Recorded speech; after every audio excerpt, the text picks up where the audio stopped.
Chapter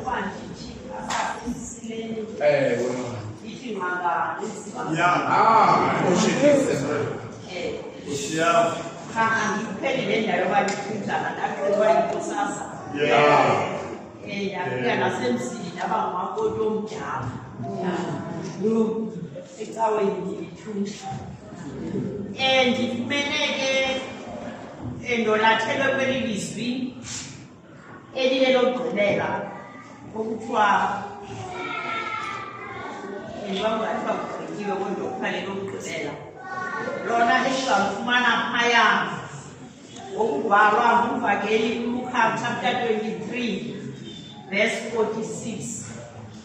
In the Halababan 1926. Against the number of 1926.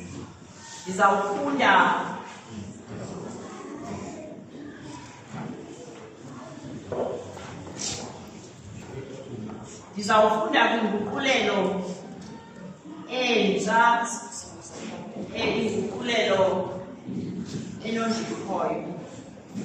Funde abonhloko ke. Wadanduluka ke uYesu ngezwi elikhulu wathi, "Bawo, yawunikela ezandleni zakho umoya wami." Akuba etshilo waphuma.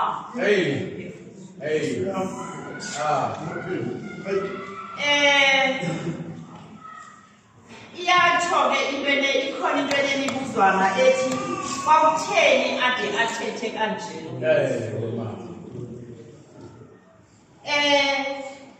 Ithi lento uYesu uyawunikela umphefumulo wakhe. Lapho leyo isibonakalisela into yoba xa unikela uzinikela emntwini. Lo muntu uyazi uba noko ngeke akulaphe. Uyazi into yoba akho nto angazukwenzela yona. Kunjalo nje uthembe into yoba unawo namandla. Kodwa sibona uYesu enguThixo. Ngoku ubuntu bakhe buphelile, oku wayeze kubo. Kaloku uYesu ungweza engumuntu kodwa ekwanguThixo. Ngeli xesha ebezintlungu bekesebuntwini bakhe. Kodwa ngoku usebuthixweni bakhe.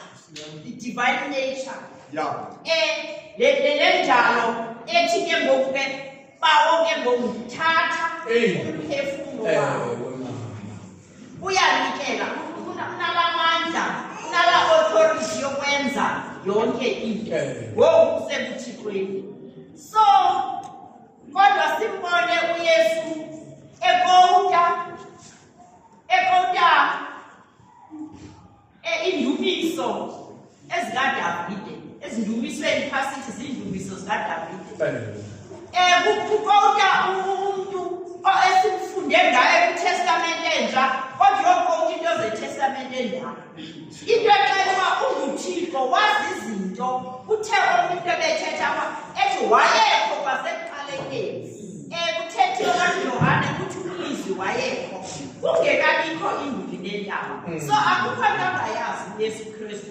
Simbone xa benikwa incwadi yeBhayibhile efika etempileni eyixwabulula. Athi xa eyixwabulula athethe into yoba apha ukuze azokhulula abantu. Zange ayikhila ibone ayazi. Kodwa wazalekiswa isiprofethi ngaye kudala nje wakhila kule page okumele uba akhile kuyo njengoThixo. Uthi ke xa bekomntana phaya uNdumiso 31 verse 5 apho uDavide simaziyo into yoba kuthiwa wayeyintwenkwani, kodwa uThixo wamchonga uba makabe ngumkhokheli wakhe. uDavide oyawamthemba uThixo ekuthembeni kwakhe uThixo wazibonakalisa ngoba ade amjikelezele nangeentambo zezigawuga. Bathi abantu akho umuntu ohambileyo apho, kanti uThixo ufihla umntwana wakhe. Uthi uDavide xa bethetha Ndumiso 31 verse 5 isihloko sithi umthandazo wokuthembela ngoThixo. Uthi ndiwunikela ezandleni zakho umoya wami. Kaloku ndikhoyo Thixo othembile. So xa uzinikele empini umthembile. NoDavide wayethembile. So lo Yesu Kristu simbona ezinikela enikela umoya wakhe kuThixo. Lo Yesu Kristu ke nguloso kumthethiwe akusekho nto abasayiphinda athilo abantu akwethu apha nobhuti bam uba wayezosihlamba. Ngirhalela nje ndifunde phaya uYohane 6:51. Ndingumntu ke ofaka ngokuthiwe ngimolithintitha. Xa ndingayiboni ndiyikuthetha into zazo. Into zikaThixo zifuna uziqhubele zazo. Kuthiwa la mazwi siwakhuphe nje kube njalo. Yohane 6:51. Ndizothetha ngalo Yesu ozinikelayo. Kuba thina sithini namhlanje apho ngesimele uba nathi sizozinikela kuye. Ilizwi lokugqibela eli alithethe emnqamlezweni. Kuthethiwe kwathiwa lo Yesu weza ukuze thina sibe nantoni? Sibe nobomi. Kude kuthiwe sibe nabo ngokutheni? Ngokugqibeleleyo. Uthi xa kechaza apha uYohane uthi ngalo Yesu, uthi uYesu ndim isonka esinobomi esifileyo sivele ezulwini. Ukuba ubani uthe wasitya esi sonka wophila ngonaphakade. Isonka endiyakunika sona ngumzimba wam ndiwunikelayo ukuze ihlabathi iphile. Namhlanje ke simeba samkele uYesu ngoba uze esisonka uzisa umzimba wakhe uba sidle siphile. Ngokuthi xa bethetha kwenye indawo uthi uMoses waninika imana kodwa yabaphi loo mana? Akapheli ke uYesu wam. Lithi iculo lethu lithi uYesu utheni? Akapheli. Namhlanje ke simele intoba sithathe isigqibo ngoba lo Yesu uthi ndisisonka. Akatsho uzawuza nesonka. uMoses yena wathetha uThixo waletha isisonka. So lo Yesu uyile nto esifunayo ezimpilweni zethu. Namhlanje simele sithathe ithuba loba size kulo Yesu ozizinto zonke ezimpilweni zethu. Usisonka esinobomi, hayi esisuthisayo kuba kube nomqhudiso xa usidle kakhulu. Kodwa yena usisonka esinantoni? Esinobomi. Ezimpilweni zethu sidinga ubomi. Athi xa bephinda ethetha uYohane ngoYesu athi ndim ukhanyiso lwehlabathi. Lowo ndilandelayo soze ahambe ebumnyameni. Sithetha ngoYesu osikhanyiselayo kumnyama emini ezantsi emhlabeni. Kodwa xa sisiza kulo Yesu uzawuzikhanyisa zonke iindlela ezimnyama zibe mhlophe. Namhlanje sibe luthatha isigqibo soba xa sisidlile esisonka sesinobomi ze sihambe ekukhanyeni, hayi ukukhanya kwelanga nokwegesi nokwenyanga nokwekwekwezi, kodwa ukukhanya kukaYesu. Aphinda xa besicacisela yena uYohane athi ndithi inene ndim isango lesibane. Ukuba ngengoku asilandeli uYesu sihambe naye sawungena eminyangweni erongo, kodwa sihamba noYesu olisango sawungena ezulwini sibudle ubukumkani bukaThixo ukuze sibe nelifa lasemazulwini. Uthi uYesu esahamba ezantsi emhlabeni uNikodima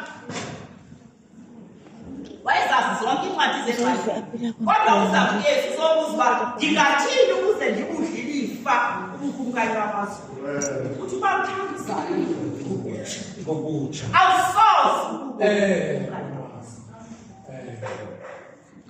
Ithi ke ngoku loo nto leyo ke uba asithanga sizalwe ngomoya njengoba sazalwa ngenyama ngabazali bethu, samkele uYesu njengomsindisi wethu, soze sibubone ubukumkani bamazulu. Selikhona isango sawungena ngamanye amasango, sawungena ngoopoto, siyakungena ngesango eliNguYesu. Masize kweli sango eliNguYesu. Ithi ke ngoku ke lo Yesu simbona ngoba naye zange azalwe ngokuthanda kukaMariya noYosefu, kodwa wakhawulwa ngoMoya Oyingcwele ukuze angabi nasono. Yiyo le nto uThixo anikela ngaye ngoba wayefuna into engenasono. Nangexesha uThixo wayenikela kwakuzisa igusha nebhokhwe neentoni zonke ezizwayo, kwakufuna engenaso wabaziswa negogo lwayenjani na usise lwalichide hayi kwakufuneka indawo inasici so yiyo lento lo Yesu Kristu kwakufuneka angenasono ngoba kaloku isono sangekho emyezini kwafuneka ngoku bangakhawulwa zokuthanda kwendoda nomfazi kube kodwa eze azovubuhlungu njengathi alilo Lazaro befile elalukeni esisebenzakhiwe benyuka insuku zintathu avubuhlungu njengomuntu kodwa uThixo athi Yohane kwakhona yimumalusi olungileyo ebakhona ebusi kodwa masize kulo malusi onguThixo namhlanje lo nikela umphefumulo wakhe ngenxa yethu akawunikeli kuba kodwa uzowunikela ngenxa yethu masayuswe nguye uvuka ekuseni thatha ilizwi lakho yayithanda icawe yaseMoravi ngoba ile-textbook vuka lelizwi lala lelizwi emini lelizwi yonke into lelizwi ude uthi xa